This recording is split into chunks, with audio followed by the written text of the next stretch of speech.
Good evening, everyone, my dear participants, and our today's resource person, Sri Charan Lakkaraju garu. Sir, Sri Charan Lakkaraju garu, good evening to you, sir. Good evening, Andy. Good And evening. all my participants, welcome back to the second day's session, Atal FDP, on a research-centric approach for developing innovative applications using AI tools and technologies.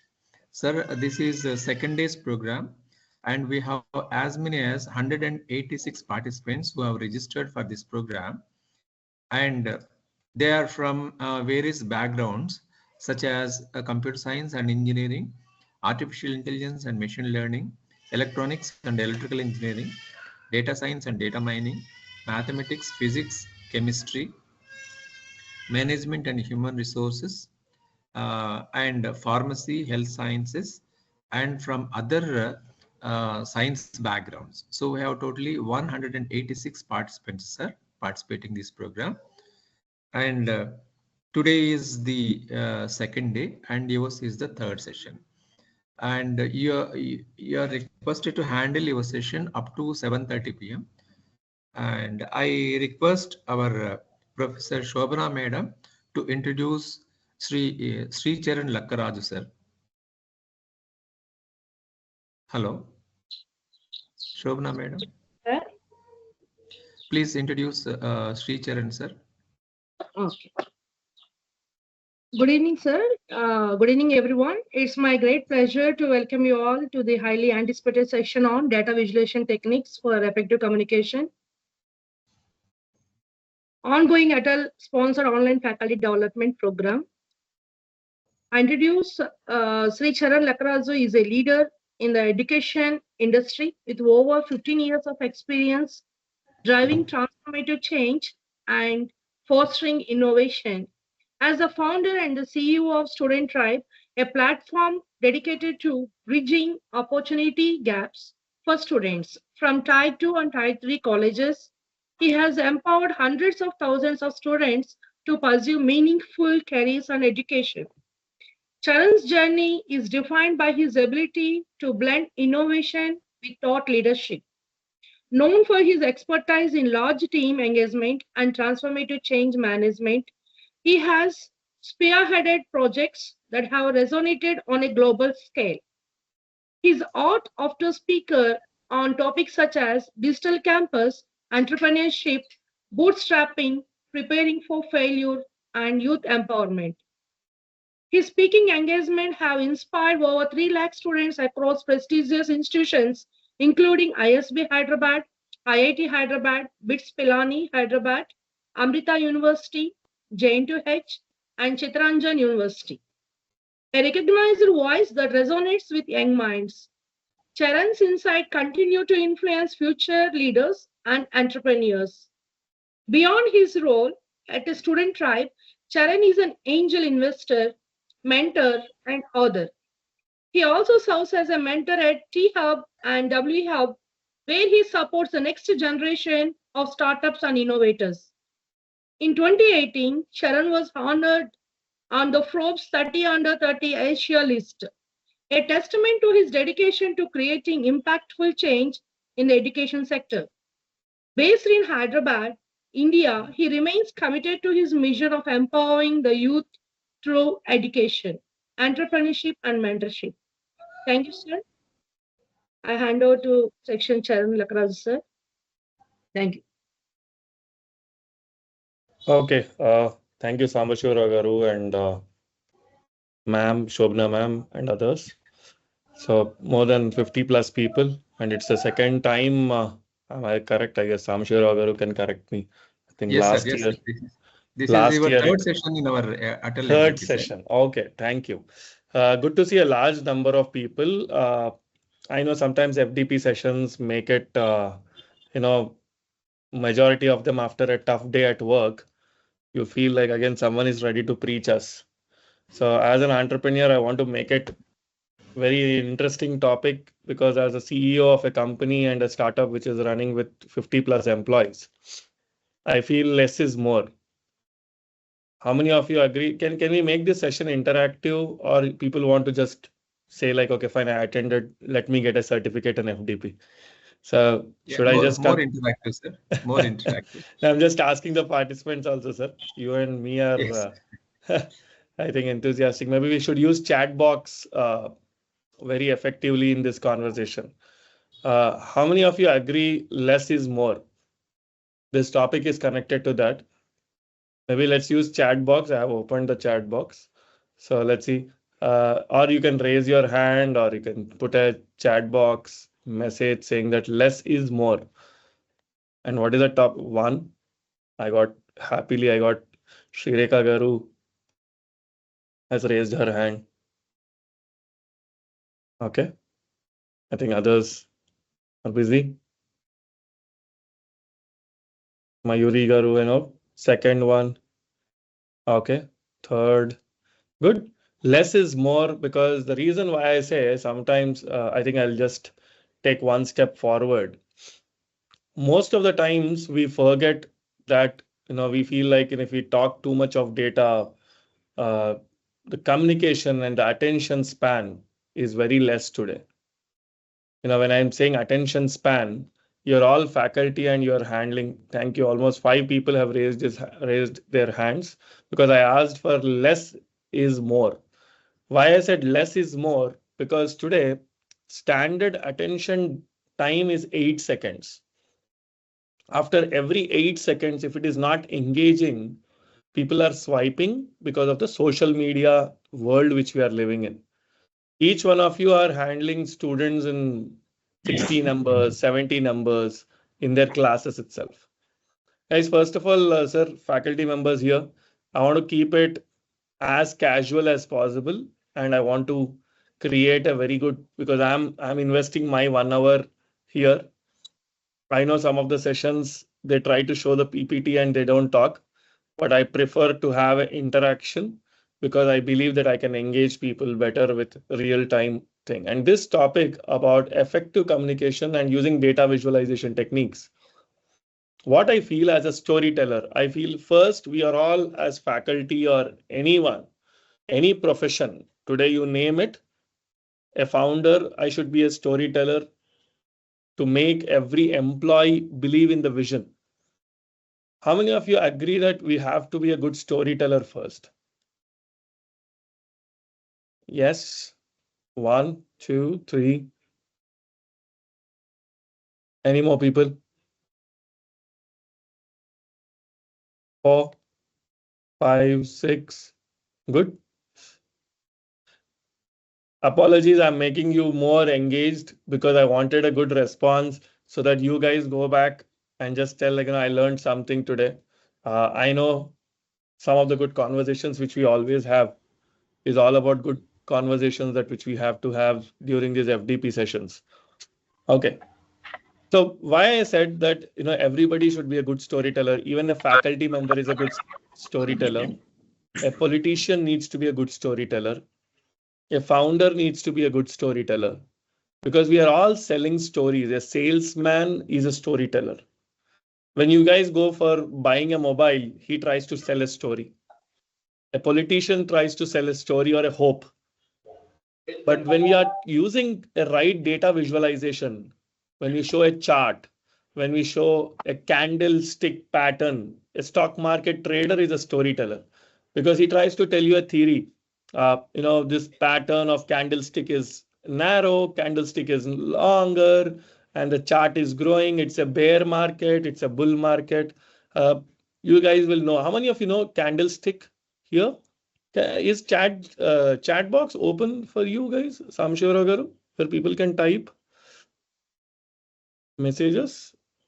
Okay, I don't know, because I'm not seeing any messages here in the chat box. That's the reason I'm asking, but it's okay. So if you see a stock market, the whole stock market is run, and the majority of the traders see the candlestick patterns, because those candlestick patterns explain how a stock is performing and how the price of a stock will increase or will decrease, or what will be the future of the company or future of the stock price. So everywhere in every sector, because I'm introducing here. So I wanted to start with more generic examples, because if we give a generic examples, it makes people understand things better rather than getting into the theory part of it. So am I in sync? People are getting a few points, like where, which sectors and stuff. Okay. Second one, I know there's a very big importance when I say I'm just sharing the basic screen. We all start like, what is data visualization and why is it important? And where we all go back to the basic journey of COVID-19. Again, I'm coming back to the COVID-19. COVID-19 have started this whole webinar swala sessions. And most of these sessions, personally, if you ask me, if you want me to take a physical workshop or a webinar, I prefer taking a physical session, because the attention of people, we never know whether they are listening or not, and it's not interesting. And sometimes what happens as a speaker, it becomes very tough to talk to yourself.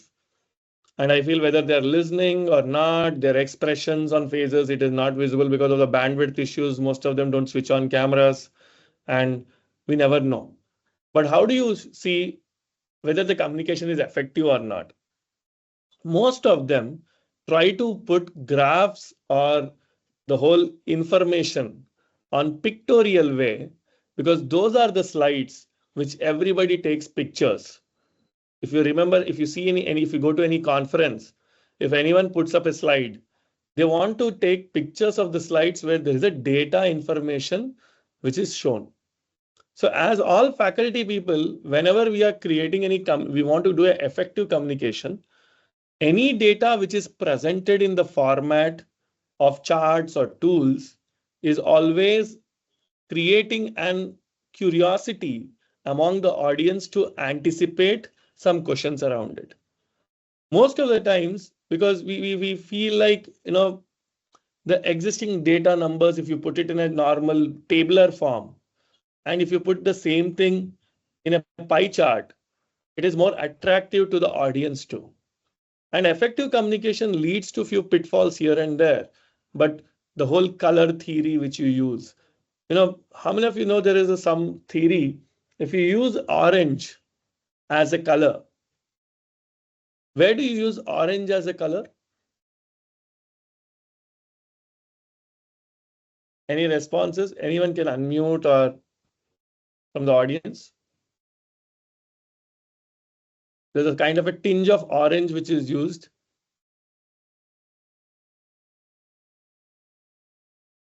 I have a very simple question.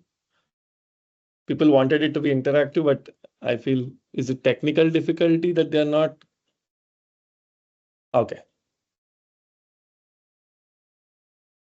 Anyone who wants to answer? Okay. Fine. Orange is used if you just check Amazon. How many? I think majority. Majority of them have utilized Amazon as a website to do e-commerce shopping. If you see a buy now button, if you see a Swiggy, wherever there is an instant purchase or any action to be taken, a call to action to be taken, they always used that orange color.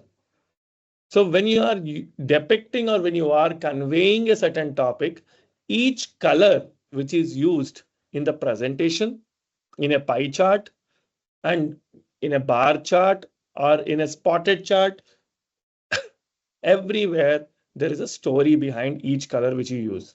Red indicates, which is like stop youthful. Black and white tell that it is luxury. So every color has a story. When you visualize a data which is presented in a certain color, it has its own value. When you are presenting some health related stuff, people always look for prosperity or healthy, which is like blues or purples and stuff. So every color and every domain which you give a session, the whole data needs to be communicated in a certain type of color which we choose. It's not just colors which are good for eyes, which are aesthetically good, but every color has a story to convey to people. Because most of these visuals which are created, See, any good visualization is like a GPS system. It is the quickest way to the destination part. What is GPS? Global Positioning System. You use in a Google Maps. Each design principle, each color theory, and every hierarchy which is used in the visual way helps you to communicate a basic information in a more effective way and to your audience, whoever are your audience, because they might be the young audience which you are handling day in, day out in your own colleges. And they like that language. They like that peppy numbers because majority of them today, the Gen Z is in your classes. If you use a lot of rainbow and multiple splash of colors, they feel like, wow, my faculty is so youthful and they're conveying me. If you still use the Times New Roman and 14, which is like more sober conferences and stuff, I feel most of them won't like it. And when you are doing minimalistic stuff, when I'm saying minimalistic, there's like less text, more visuals, people start appreciating it. We all know here, we are all senior faculty and majority of them are professors here, associate professors, assistant professors. And with your experience, you know it better that less is more as I started my session. But where you want to take it, where you want the end user to take it, or where you want the end user to understand it, then they will always go with the colors because these are the things which are not conveyed directly. These are conveyed in an indirect way. Because today's audience, it is very important for us, all of us, to understand that they like surrogate marketing. They like surrogate communication. How many of you heard about surrogate communication? I don't know here in this audience because I'm not getting much response here. But anything which is not conveyed directly has a more value than if you sell anything directly to the audience today. Because if you sell something directly to the audience, people are not appreciating it. Today, people are not buying it. And I'll give one standard example, which I quoted here, a business dashboard. Because any business dashboard, everyone wants to simplify a complex data set. If you see any complex data set, if I say EBITDA is grown this year, the profits have grown this year. In your case, students got more percentage. Or if you say the attendance of my class has improved. If you want to tell basic words, rather than just telling the registration of that information on the user's mind, or sometimes you are presenting it to the management. You want to present it to the management where you are just telling words or we are trying to put some words in their mouth. But if you just show a heat map, like every year we see that attendance falls in these time of areas. Post Sankranti, college audience will be not more because it is the starting of the semester and is the first big festival. So we understand that there are some business decisions need to be taken based on that data which is inferred. And if you are just saying student performance trends also, what type of students performed well, which school they graduated from, every data point can be inferred. And thanks to the AI which is there today, if you upload any information or a PDF or a data, it will only infer from those charts. And more than anything that we have to do, once upon a time, we have to infer a lot of information from the charts. But today we have artificial intelligence, chat GPTs, and a lot of other tools. I'll discuss few other tools also for you to understand where these information can be inferred from. Because there was time like if you upload an Excel sheet or a Tableau, the excellent examples are there in our chat GPT today. We have to discuss because today no webinar can go forward or no discussion can go forward without discussing about artificial intelligence.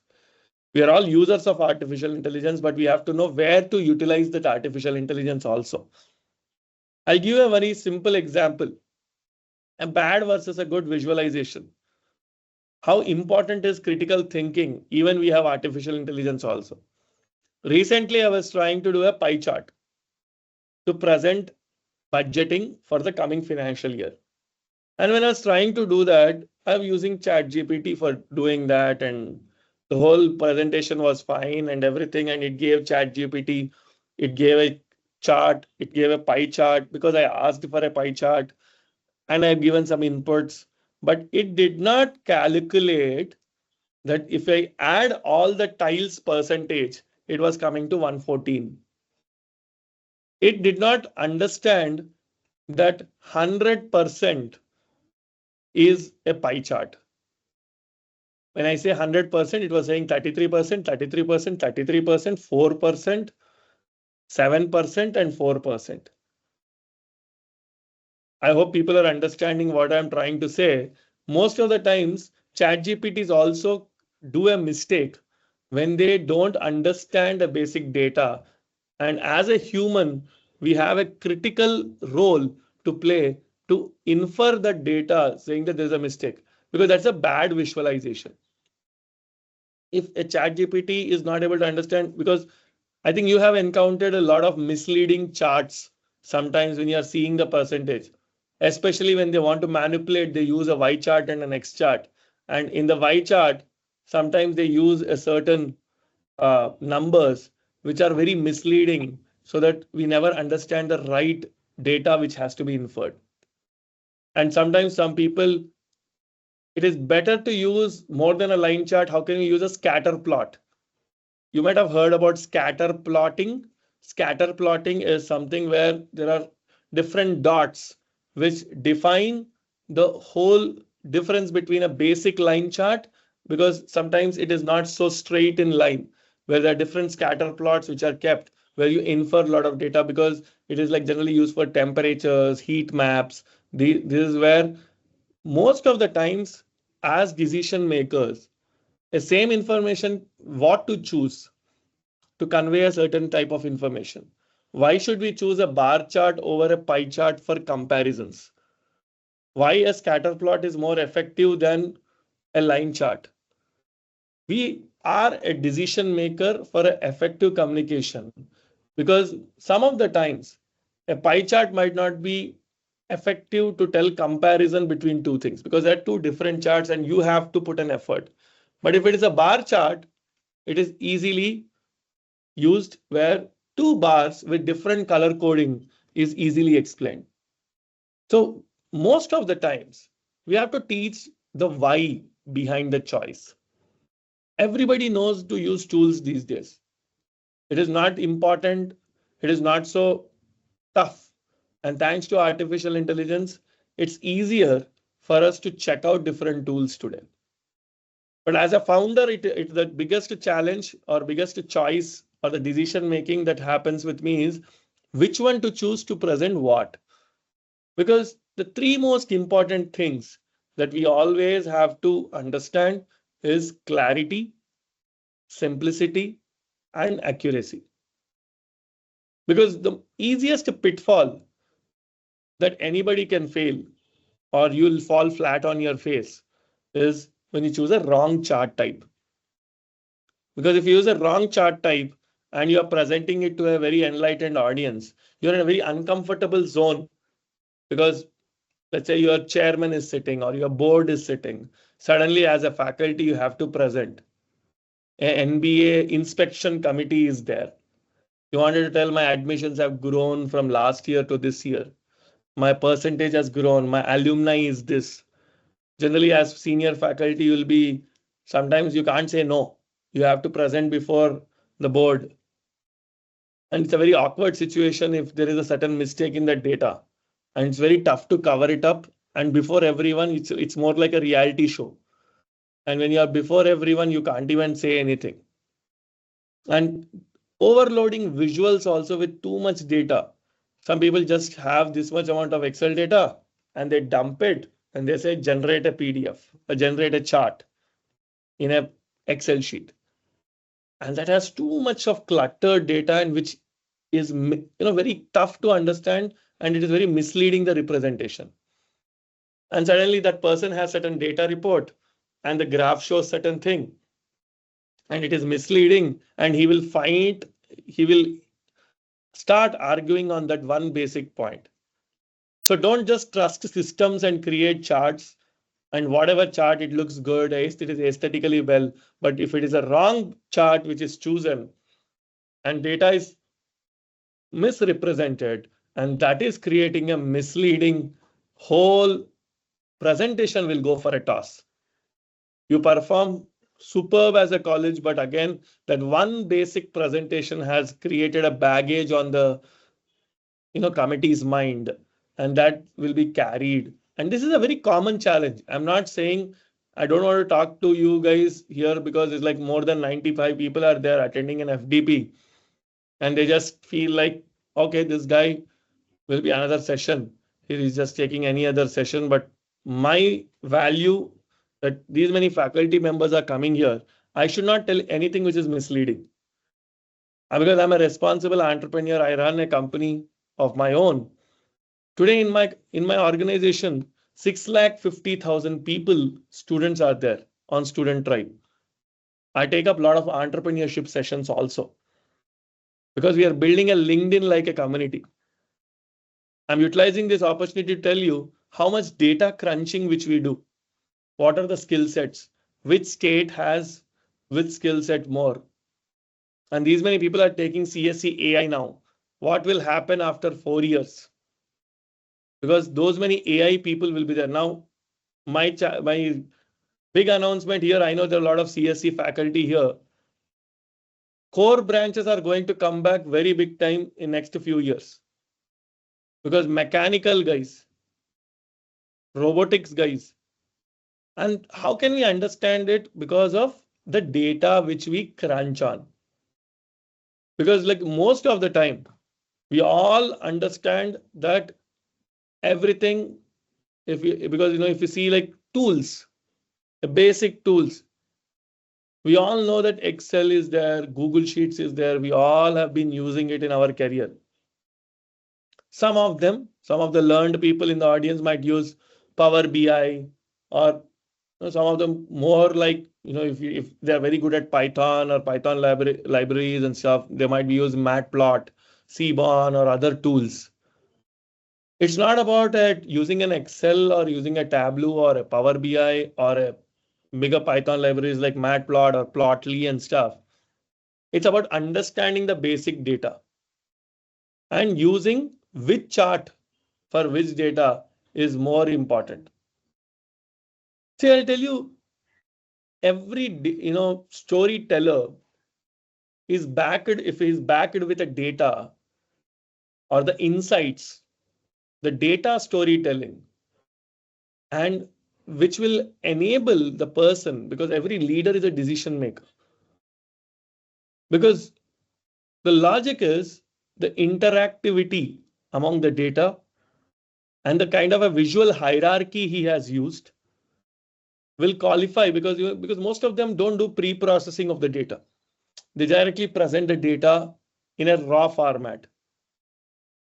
And that makes people, they don't say anything, but they will keep their thought in the back of the mind. Okay, this person is not conveying the things in the way they have to. I don't know how many people now, let's say, because there's a webinar with 100 people as a number. Unfortunately, most of the times we switch on the camera and have a session to understand whether people sit before you. But there's sometimes more, most of the time what happens is like they just join the session at a time and they just leave. It is similar to a data which is not backed by right numbers. I'm giving a very, very different example here. I know some people might not like it. They say, like, no, you are saying that faculty are just logging in and they're leaving. But why am I giving that example is, if a chart is displayed on the screen and there is no data which is backing up that chart, it is similar to attending a webinar by switching off the camera and not being there online too. I'm giving a real world example. I'll tell you the best example today. If you see every 5 years, there is one festival.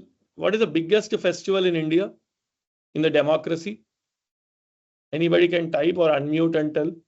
Maybe I should give some special gifts, Samashura, to make people answer.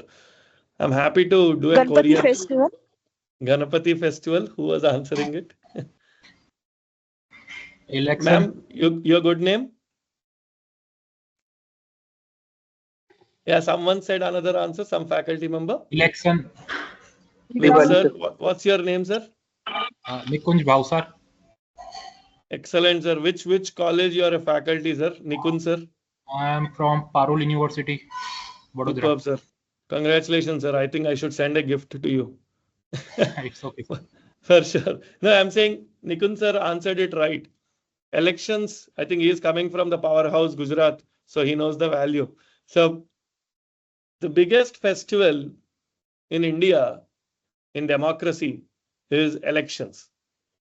Because in Indian elections, the amount of data crunching which happens, I think if you see any day results day, I think if you observe India Today or a Republic, or if you see anything, they have these 3D motion graphics which are very interactive, which they'll showcase the whole parliament, who has how many seats and how many seats are left, which party got which constancy got which votes, who got how many votes, what is the swing voting.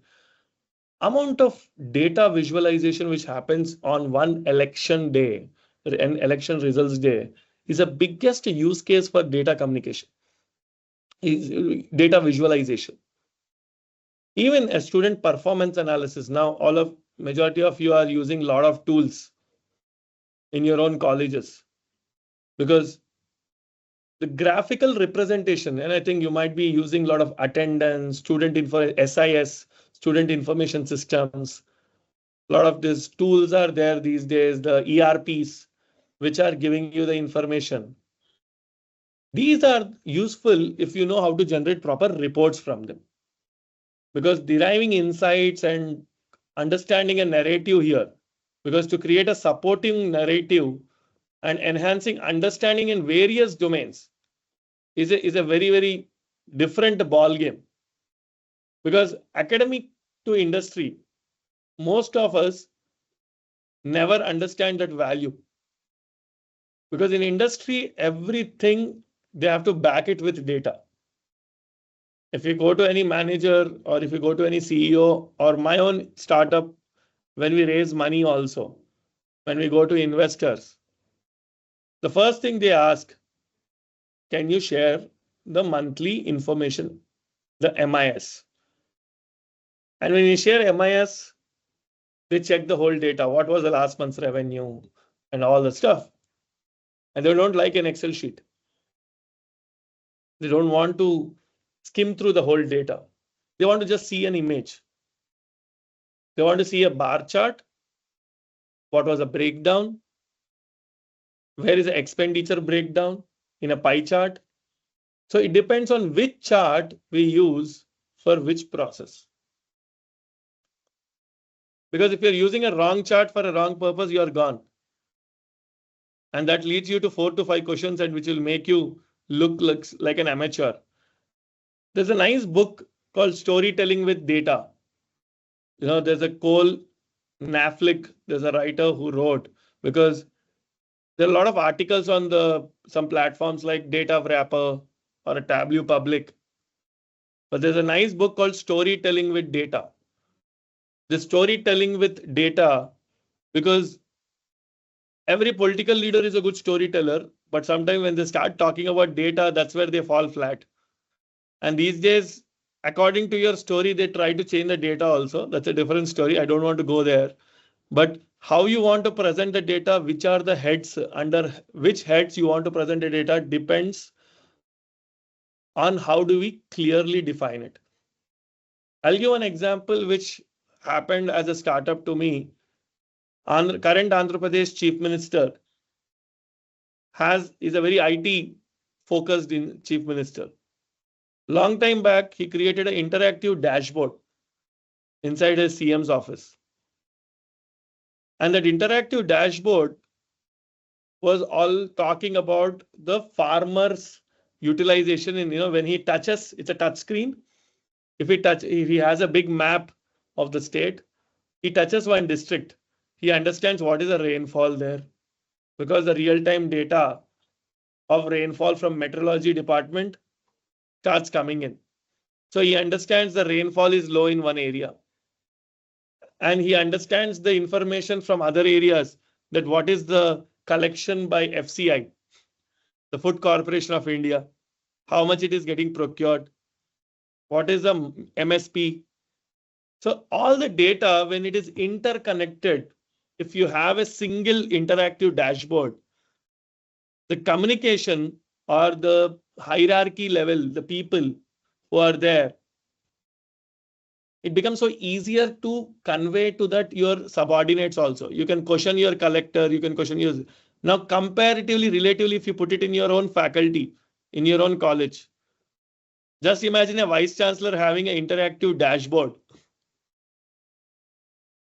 Today, we are sending a lot of colleges still follow the procedure of everyday evening, they print a sheet, Excel sheet, and they give it.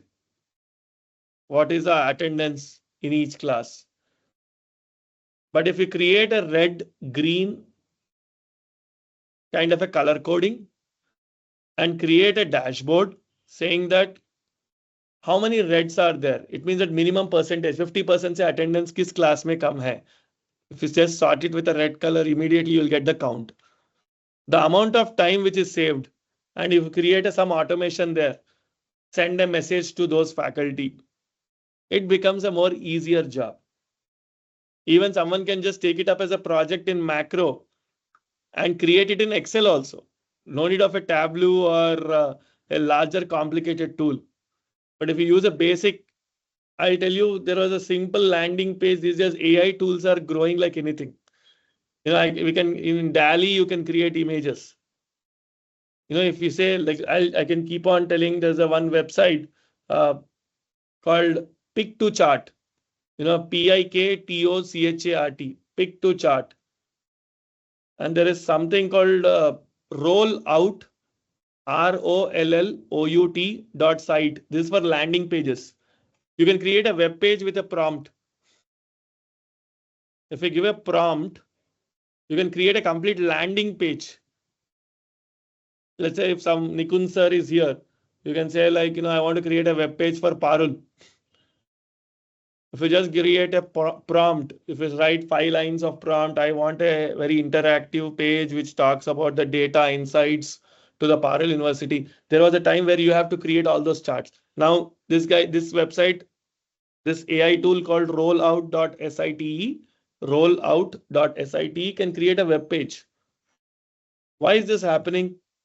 How it is like, because the whole, even in Infogram, there is a tool called Infogram, INFOGRAM.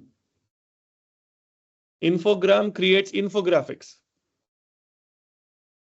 So there I can keep on telling infographics. There are a lot of tools. Which one is good, which one is not bad. I'm not here to judge it. It depends on your own comfort. There's something called Vengage also. VNNGAG. Vengage is another tool. DeepArt.io. There's another tool. I think the best in machine learning and all the stuff. I think Runway ML. Runway ML is another good tool for machine learning, you know, AI-based art projects and stuff. Obviously, the most used is Canva. I think with AI upgrades and stuff, you know, for infographics and stuff, Canva is used because now AI tools for generating icons, images have increased by leaps and bounds. Canva 1 year before it was different. Now Canva is different. The amount of utilization, you don't need even Microsoft presentation. You can create UI UX tools using Canva, which are ready-made. I think that amount of time you take to generate something in Microsoft PowerPoint, it will take too much of time. You can use Canva AI, your time will be saved. Even your class notes also, if you put it in ChatGPT and ask it to create a deck, you upload 5 PDFs, immediately it will create a deck out of that, and you put the purpose.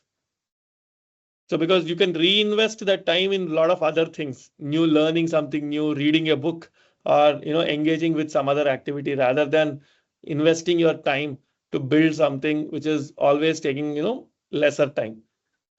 A lot of people in data wrapper also, that's another tool which is a lot of journalists and business users use.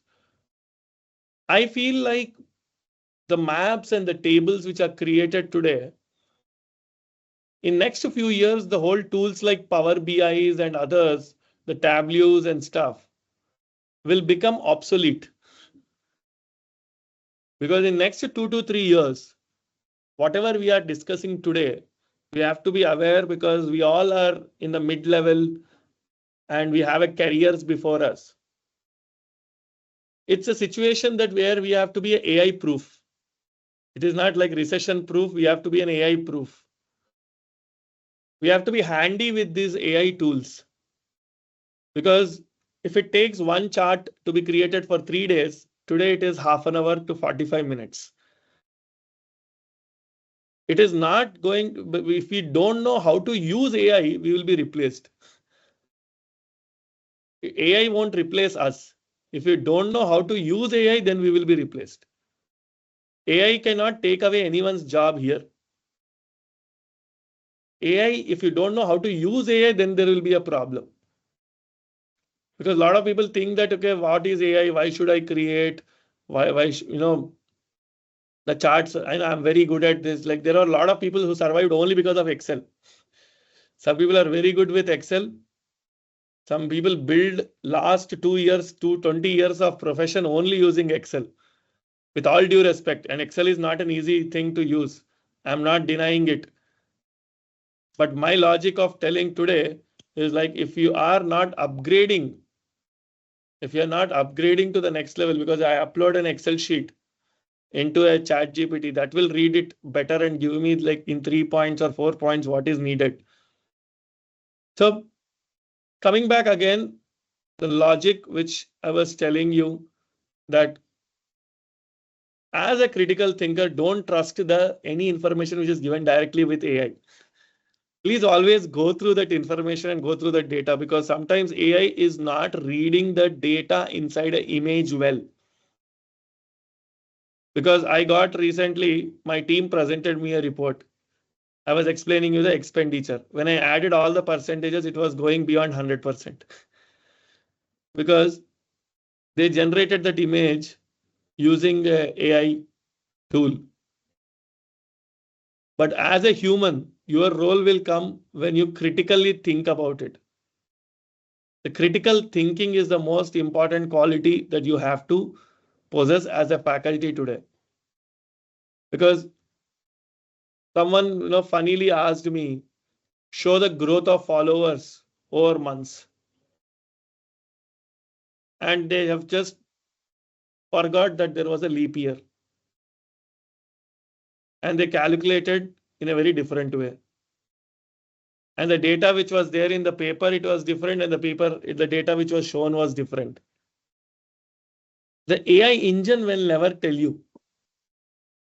The AI engine will never tell you, and sometimes even the candlestick charts, even the Google Map traffic density is another data visualization.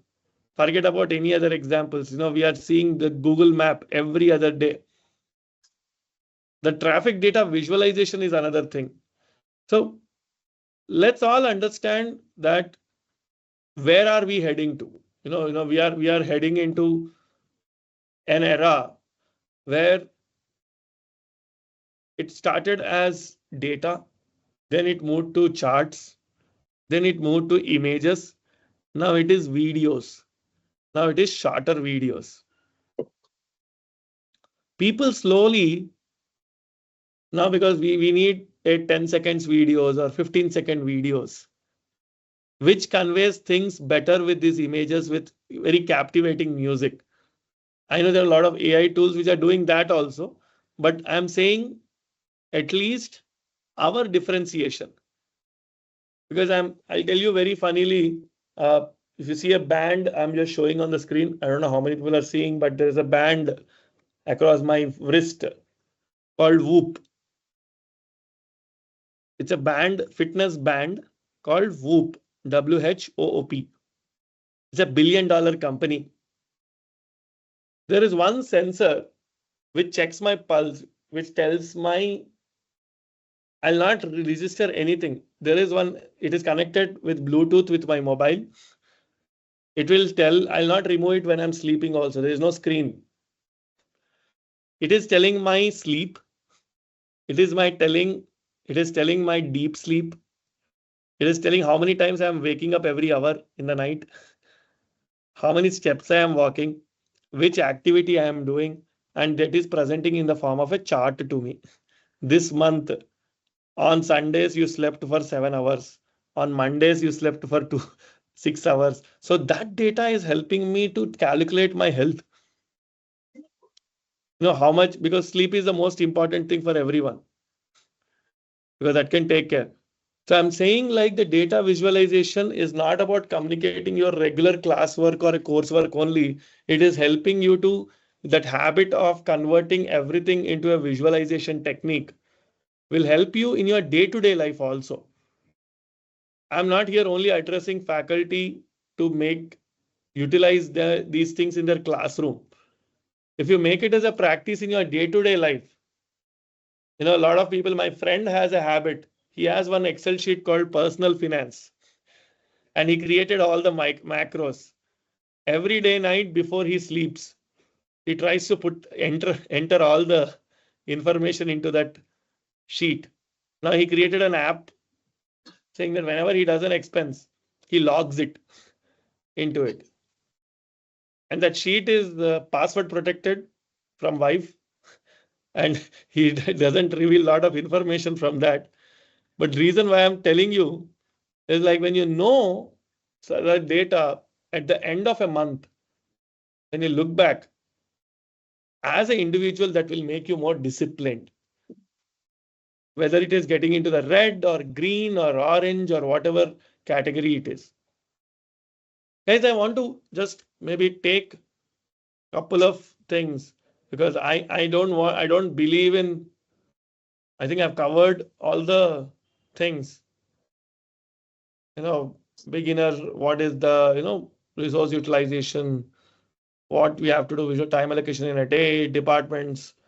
So I just want to talk about this for a couple of things. Poor use of colors, wrong chart type, overcomplicating visuals, lack of context, or misleading data representation.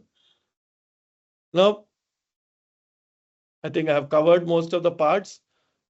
But my point to summarize here, I know I think I gave a discount of time. I know a lot of people will be happy, I guess, if I conclude the session. They feel like, okay, trainer itself is giving us a discount. But I want to tell you a couple of points. One, as leaders, when you are going up in your life as a cadre, tomorrow, I wish a lot of young faculty members here have to become vice chancellors of the universities or bigger roles, deans, registrars and stuff. The only thing you require is presentations. Either you present in conferences, either your subordinates will present to you. If you want to convey your point better to your subordinates or to the audience, this data visualization technique is very important. And understanding those basics of being minimalistic, because day by day audience is becoming, you know, impatient. Always think that you are the audience when you are going through any presentation. When you are the audience, when you are not able to sit and maintain, because in the whole call, I think only 2 people till now have switched on the camera. Because that is the, you know, we want to do some other activity and listen to it, because household activities will be there when you come after a tough day at office. A lot of people have different works. But today, when we were growing up, we used to listen to radio. You know, when we were just, our attention span, we were very focused on whatever words they were telling. Later it is videos. Later it is long form of video. Today it is reels. Now it is YouTube shorts. So our attention span is shrinking. So just imagine in next decade, what will happen? One needs to understand the level of attention which will go down.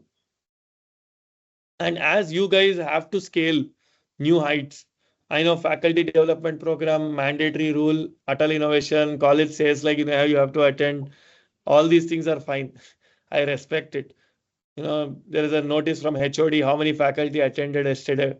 We all will give the data. Nikun sir attended from Parul. There's a certificate which is given how many sessions you attended and stuff. But bottom line, as tomorrow's educational leaders, we all have to understand the value of data visualization. And I am happy it's not only in this topic. As an entrepreneur, I can talk more about entrepreneurship because that is all about the leadership skills. We need tomorrow's generation to be job creators. Everybody talks about entrepreneurship in a different way, but every leader needs to have effective communication. Today, there was a rule, if you're a public speaker only, you'll become a good leader. If you're not a public speaker, you can't become a good leader. If you are a good speaker, backed with data, backed with good presentation, you will go places. Internationally also, you will be appreciated. Globally, if you have to earn respect in conferences or anything, the only two things. One is public speaking. Second is great data presentation through visuals. If you master these two things, tomorrow you are going to apply for a job somewhere or apply for the role of a vice chancellor. I wish some of you can become like that, where you present to the owner or the chairman, what is my vision 2047 for this university? If you present it using visuals, what will be the student's term? His decision making will become faster. If you tell him in a theory way, he will miss 5 words out of the 7 words which you tell. He'll forget at the end of 5 minutes, what did you tell at the first? But if you present him with some visuals, those visuals will last on people's mind. That's the reason when we are growing up in childhood, we used to see like A for apple. Why A for apple is still there on our mind? Why A for aeroplane is not there? Why A for alligator is not there? Because the first visual of an apple was very easy to show a kid. So visuals will last, less is more. And maybe I'll throw the floor open for questions, or if you don't have questions, we can take it up. Yeah. Thank you, Sambashivra Garu. Yeah. Anyone?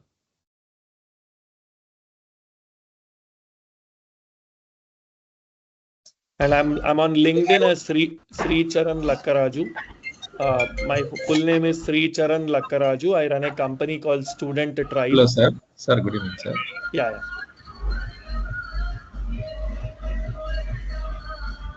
Good evening. Hello. Yes. Sir, I would like to ask you one thing.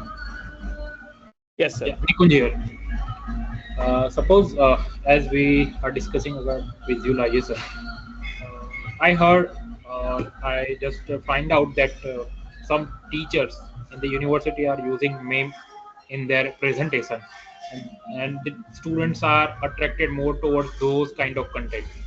Okay, so in visualization, can we use such techniques that can be very much innovative? Or yes, sir. I appreciate one. Well, the point is, again, we are addressing Gen Z. What they like it and how they appreciate it. But it depends on the audience and the persona of the audience also. If you are presenting it to the students, it works. Big time, it works. But when you're presenting it to the faculty or the management, it might not be taken in a different way. But the logic here we have to understand is like when you're doing data crunching or setting the context or the first slide or second slide. The opening statement is a attention grabber, because when you use it as an opening statement, a lot of people, they come with a presumption that it is not a great session. Now this session is happening. Some of them will feel like, okay, fine, it will not be a great session. It will not be of much use, because that is somehow, we keep that in mind. Even if it is 1% better, they like it and they go. Similarly, when you're doing with students also, the first slide is very important when you use a meme or something like that. That will grab the attention and that will last for a few times. In that, you have to convey some information. So one technique which is used for videos is every 15 minutes or every 20 minutes, you have to reset. because every 15 minutes or every 20 minutes, you have to create those gaps and try to insert something which is fun, something which is, eye catchy. Yeah. Okay, thank you, sir. And second thing that I come up across, like coding is a future. Means we are thinking. Means Jason Huang already told us that coding is no more after 2-3 years. Okay, AI will replace. Okay, so yeah, I started one value-added course to my students also. That is called prompt engineering. And university supported me. I completed my 2 batch of 200 students, Wow. and out of Okay. those students, 2-3 students have started freelancing also because of this tools that bolt.new, Replit AI. Replit is completely going beyond imagination. Yes. So yeah, we are working on it. How we can scale this competition. Even I told about one more tool called rollout.site. You should check out rollout.site.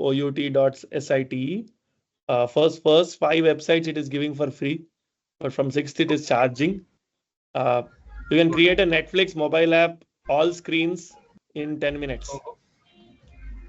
In 10 minutes. So the situation is something that we have to understand who will work faster, who knows how to use which tool. That is one type of, there are only 2 types of jobs which will be there, sir. One who knows how to use AI tools, one who knows how to build AI tools. Yeah, IT engineers are going to be the HR of AI agents. Absolutely. That is a statement which is given recently itself. So we have to, create this awareness. Even the faculty profession will become more important, because today I see a lot of colleges starting AI ML. Fortunately or unfortunately, there's a new BPO kind of a jobs which will come called annotation engineers. That will come in a very big way next 1 year, because a lot of people will not rely on ChatGPT. They will build their own AI models, because the cost of using ChatGPT will increase as operational cost will increase. So they start trying to build their own machine learning models. So we'll create a lot of job opportunities in that domain. And we'll see very big training these models kind of a work is given back to India. The training models is another testing, how we should get quality checking or BPO or business process outsourcing work back to India, like ITES. We will get a lot of AI model training works back to India. Maybe I can connect something to Parul also. There are a lot of other projects which are there. Happy to give a guest lecture or something like that. Happy to come down to Gujarat. Who doesn't want to come to Gujarat? Yeah. Sure, sir. I'll invite you. Sure. I'll note Thank you. down your LinkedIn and I'll contact you. Sure.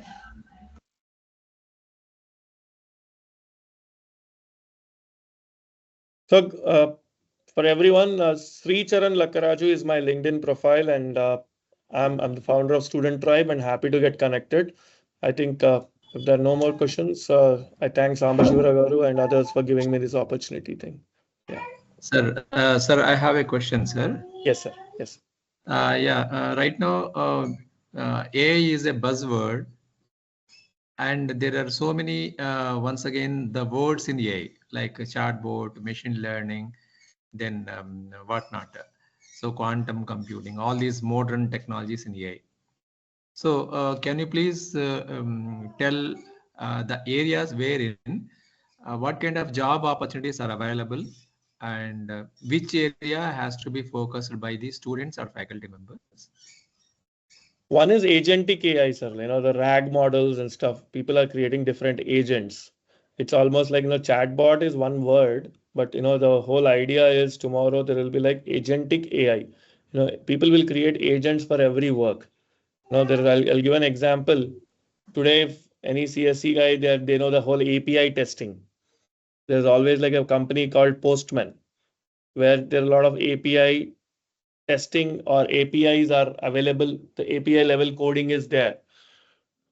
Tomorrow, there will be a tool which creates the whole connection. API is like plumbing. If you see the correct connecting back end to the front end and what is communicating between both. There are agents which are created for every type of work going forward. So what are the jobs? As I was telling when I was answering Mr. Nikunj, I was telling like there will be two types of jobs broadly classified into. One job is about building machine learning models. Building the whole learning models, LLMs and SLMs and stuff. There's another type of job which is more like using the tools which are there, like wrappers. There are a lot of tools which are wrappers around these learning models which are existing. You should know there is a company called Perplexity. There's a company called Perplexity. You should check out that. It's built by an Indian. He was an ex-OpenAI guy, and Perplexity is one good model. The amount of revenue which is they are making is insane because there's another AI tool called Claude, CLAUDE, Claude AI. So I can keep on going and telling a lot of tools, but my logic for you is sometimes it's like when we are growing up, my father used to say, don't play games, build the game. When you're playing the games, they used to tell you, why can't you build one game? Today, there is an opportunity to build using AI and over AI. You can build a wrapper for certain subject.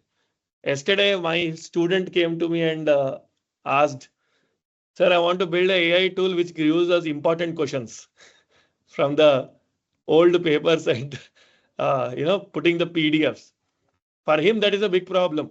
What is the 6 questions that I have to study to have exam? Then what he did, he uploaded all the old question papers from last 15 years and trained that model. And if he asks that bot, he'll get 5 to 10 questions generated. So it is serving his purpose or not? Yes, it is serving his purpose to pass the exam. So we should know how to create wrappers or how to create learning models. These are the two main jobs. There are a lot of allied jobs which will be created, like annotation engineers, prompt engineers, training models and stuff. These are low cost, low paid jobs, which are like $5, $10 and stuff. Today, a fresher in AI who is building learning models is earning close to 1.5 crores in US as a fresher. Because very few people are there in the market who can do that level of work. Today, we need such people to be trained. Unfortunately, we don't have patience capital. We have to have that patience capital because things won't come faster. And last but not the least, someone was telling me in a recent conference to me, a tool which tells that this is generated by AI. We should create a tool where PhD thesis that should be checked. Like, this is generated by AI. If you put the document into it, it's a reverse AI is another big business opportunity which is available in the universities today. Because you are a PhD doctor, so Samashivagar, you might be knowing when someone is your junior or your guide to someone. The biggest problem is if someone presents a report to you, we should check whether that is generated in AI or not. That's the toughest thing. So if we create a tool, when you upload a document, it will tell whether this is generated by AI or not, is another big business model which is available. Yeah. Sir, people have become much clever because see, they generate the content using ChatGPT and all, and once again they humanize the content. So yeah, that's where the are using intelligence, some our AI tools. intelligence. They are Human using some AI intelligence. tools. Yeah. They are using some AI tools. These tools will once again adjust the content such that it is not generated by the machines. So that's what they are giving. But easily it can be found, sir. That's not. But no, I am not against using AI at all. To be honest, it is not about using AI, but it is understanding what is there. As I explained in the session, so AI will give you a pie chart, but the percentage will be more than 100. Yeah. Because sometimes the internal data is not understood, and we easily understand a few things based on the inferences what that data is giving to you. Will tell you whether you learned it or right or wrong. Yeah.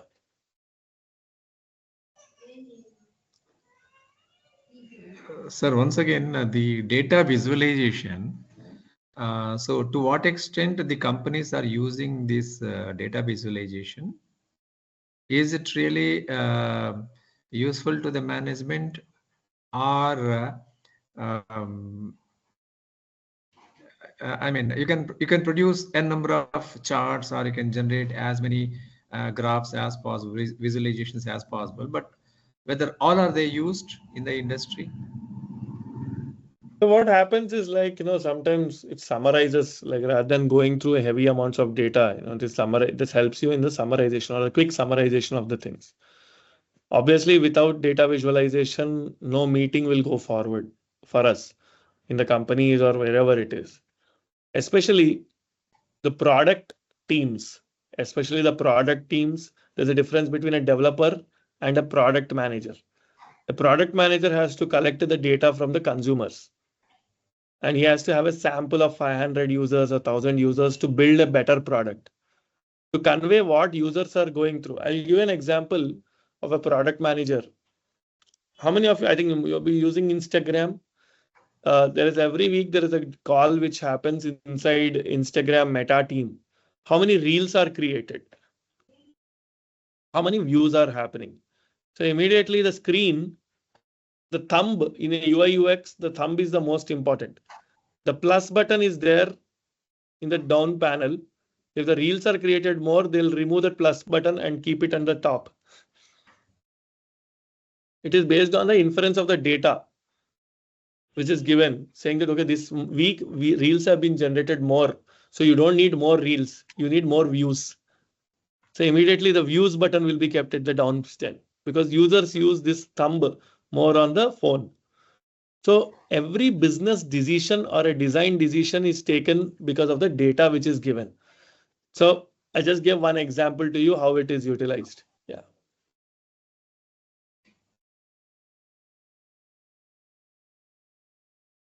Hello. Yeah. Yes, sir. Yes, sir.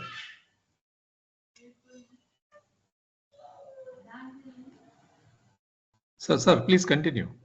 Yeah. No, I'm done, sir. Yeah. Yes, sir. So I'm requesting participants to pose their questions or queries.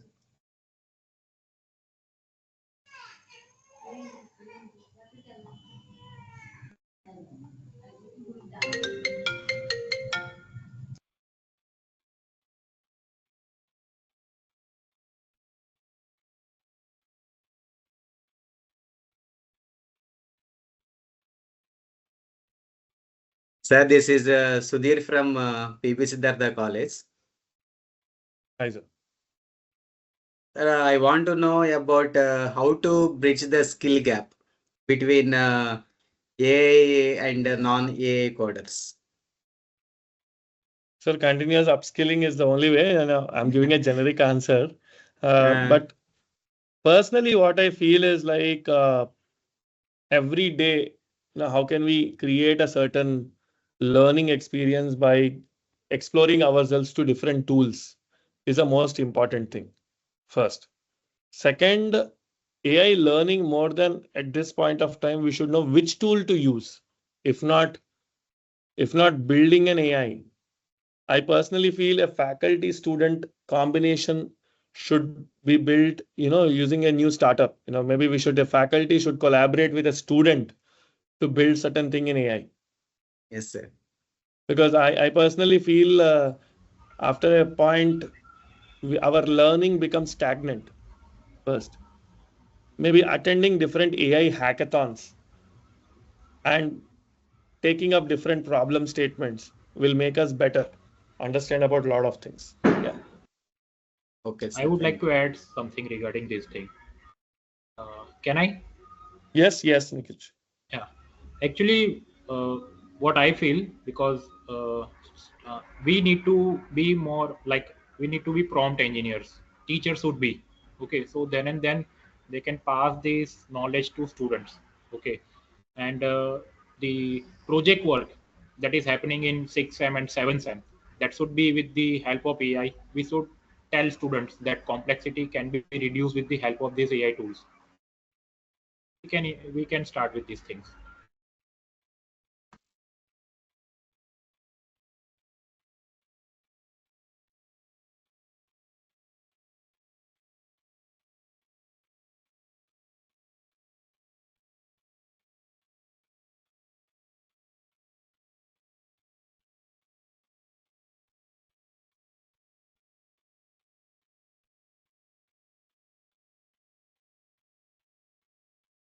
Okay. I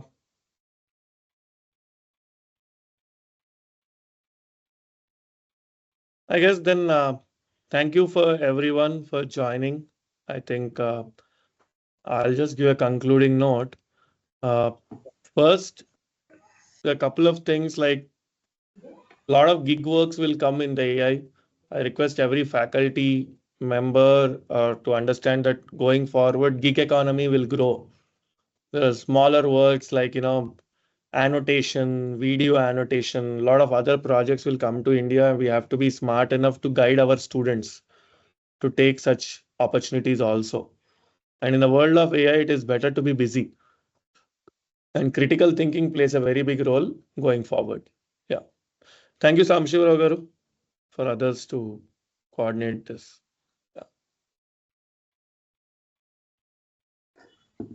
Sir, we will ask one or two questions from participants once again.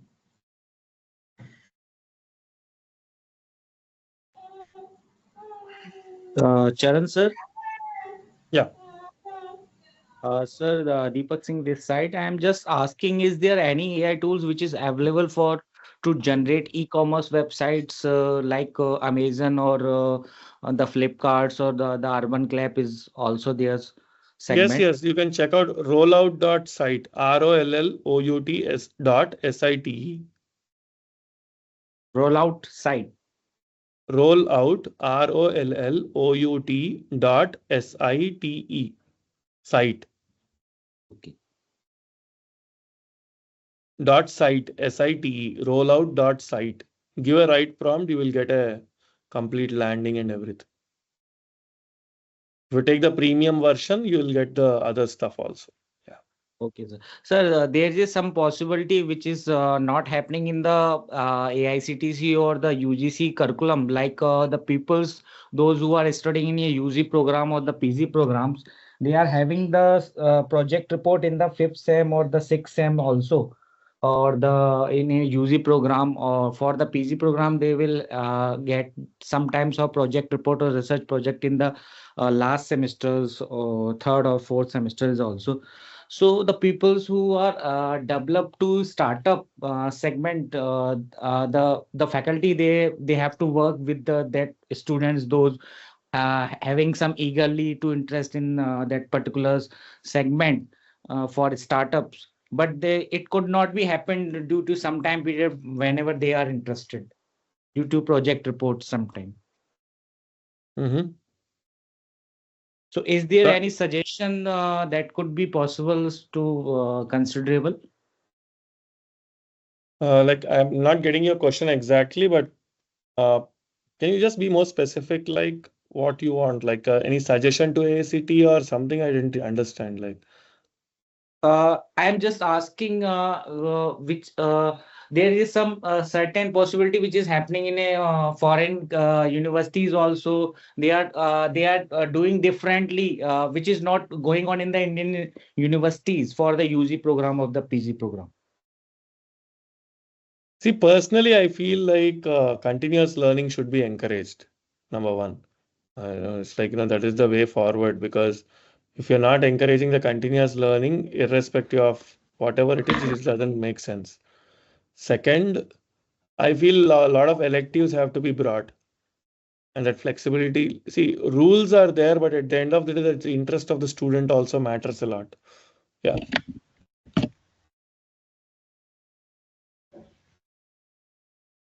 Okay, sir. Sir, I have one question from my side. Sir, there are a number of AI tools available in the internet. So, of course, free versions are also available, but beyond some limit, we have to make some payment. So, if at all, as a student of engineering college or a faculty of engineering college, if I have to fulfill my academic work, I may have to subscribe to, say, more than 25 or 50 tools. So how can I manage this? I mean, subscribing each and every tool is a burdensome to me, and no tool is completely supporting us. So how to handle these situations? These are early days for AI tools. So it's like, more or less today, I feel like the cost of running the database or the AI companies, it is very high. So maybe in future, there'll be some student packs and other stuff which will come. But maybe in the first 2 years, the cost of data storage and the computing cost is very high. So you'll see that cost coming down as we build better supercomputers and other stuff. Yeah.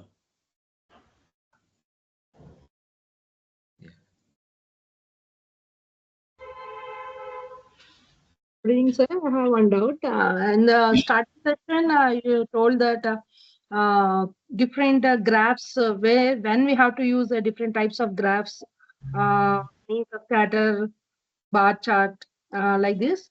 Can you give any a clear idea about the graphs usage? So it depends on the usage, ma'am. Like let's say a lot of times what happens in the finance or when you are using comparison, there is a certain bar charts which are preferred. And it depends on the context. So if you want to compare it, the better things is to use bar charts. If you want to tell the journey, it is better to use plot charts. If you want to tell the breakup, it is better to use pie diagrams. So let's say when I say plotter, if you want to tell the journey across a timeline. But if you want to compare between two entities or three entities, bar chart is preferred. Or if you want to tell the breakdown, pie diagram is a far better tool to depict whatever is there on your mind. Yeah. Yes, sir. Thank you. Yeah. Actually, box plot is the best for finding out the outliers analysis, sir. Is it okay? Correct. Box plot. Yeah. Okay. Even Hello. a MATLAB plotter. Yeah. Good evening, Thank sir. It's me, Dr. Krishna. Hi, sir. Good evening. Sir, as a student point of view, what the good tool for them to do the research perspective? I mean, which context you are talking? Like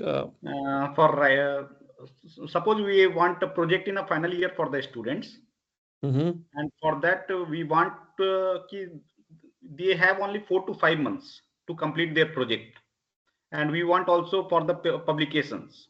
So what the best area or for the visualization and all the things for them, how they can continue their journey? Depends, like, there are different tools. Like, let's say one we are talking bold.new for websites, the IT apps and stuff. Coding, for coding related, there are certain things. And OpenAI ChatGPT has a lot of plugins. One needs to. Plagiarism is coming, sir, with the ChatGPT OpenAI, no?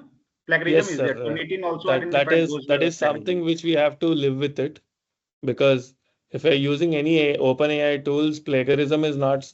It is compulsory. It will be there, but you cannot question it also. Today, we have to accept that fact and move on. Yeah. That's the reason I'm saying now anti-plagiarism tools will be in demand. Yes, true. That's the reason Sambashiva Garu also explained about how people are modifying things. Yeah. Humanizing, actually. Humanizing it. Humanizing the AI thing. Machine generated text is humanized. There are tools once again. Absolutely. They'll come with more better tools also. But very interesting to see a good turnout, more than 100 people. I know some of the times the turnout is not so heavy. And during post-college hours also in this time, I feel like we should appreciate each one of you. I know there's a pan-India presence which I observe seeing the names. I feel like more than at least 5 to 10 states of India are participating. There are 16 different states, sir. 16 different states. That's a good number. Yeah. Yeah. And all are faculty members only, or the innovation heads? All are the faculty members of AICT approved institutions. Awesome. So glad to be of some help. I've been Sambashiva Garu got connected to me almost 3 years back, and he has always been persistent. When I get a message from him, which is once in a year, so whenever I get that message, I always say thank you, because this gives me a detox from my regular work. But apart from that, the real gap between industry and academia, I don't know how many people feel like. Sorry to interrupt you, sir. Yeah. 1 minute. My one more doubt is there, sir. Actually, we are, as a researcher, we want to find the research gap. That is nobility. So is there any AI tool to give us the nobility? Maybe I have to get back to you, sir. I'll try to. I don't want to give an answer which I don't know, but Basically, maybe we I'll are try. working as a researcher. We want to work on a novel things. Yes, sir. So for that, we want a research gap actually. What the gap is Okay. not going to be filled with for the research. So is there any AI tool is there to find out the research gap from the literature? Let me check, sir. I don't have an I can exact answer. help, sir. Yeah. I think Perplexity is the base tool. in the Perplexity is there. research. The basic tools are there, but I'm saying maybe I was thinking of more specific tools. SciSpace. Hello, sir. This is Nimbolkar Vihar. SciSpace is also one of the good tools, AI tools, for find out the research gap. Got it. What, sir? Can you repeat the name of the tool? SciSpace. SciSpace. Okay, sir. Thank you. Thanks a lot. And more tools will come in future. So it's like maybe that gives you a market opportunity to build a tool itself. Okay. So great, Thanks a guys. lot, sir, Like from my side. I appreciate everyone who took time out. So looking forward to see you in person. I enjoy more talking to you in your own colleges rather than the webinar and stuff. Obviously, to love to have doklas or khakras anywhere possible. And thank you, Sambashivara Garu, for initiating it and leading it as always. And others, I'm there on LinkedIn wherever possible. Whoever are listening to it, at least with live or the audio, wherever they are listening, I'm happy to get connected with you. And few of them are already send me invitations. I'm getting notifications already. Thank you. Yeah. So thank you very much, sir, for your Thank you so elaborate. much, sir. Yeah, Hope it thank you, was sir. Thank you useful very for much. everyone. Because you gave your 1 hour of your life or 1.5 hour of your life. Yeah. Thank you. So thank you, sir. Thank you very much. You gave a very elaborate lecture. You stressed the importance of data visualization in taking the strategic decisions, and you also explained about some AI tools, so which are really helpful for managing the data visualization and other activities.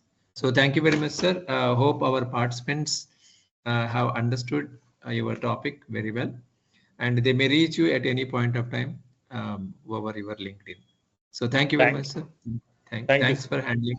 Thank you, sir. Thank you very much.